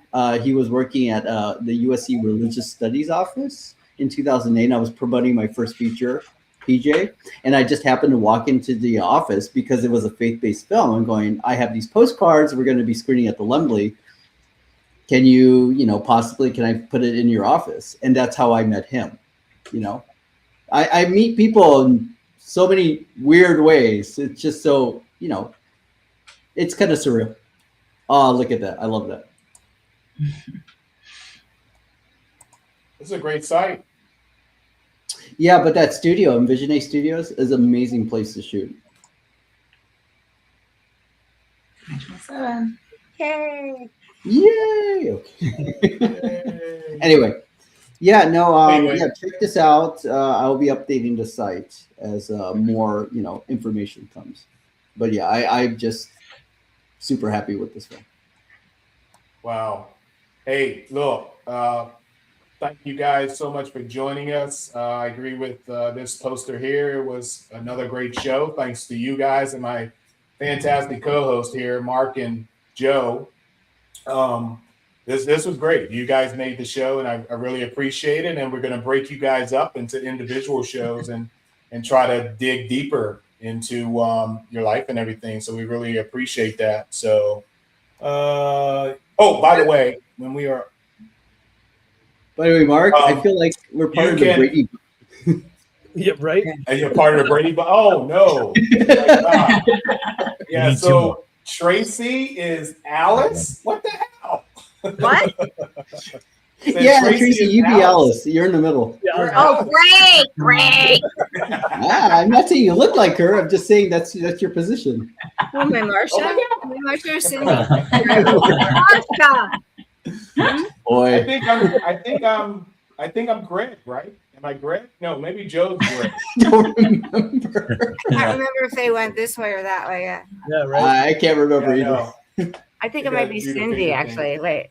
I think you're Marsha. There you go. I think you're Jan actually, because right, it's Marsha, Jan, Cindy. I think it's Marsha, Jan, Cindy. She's the middle one though, so half the show is her being the middle.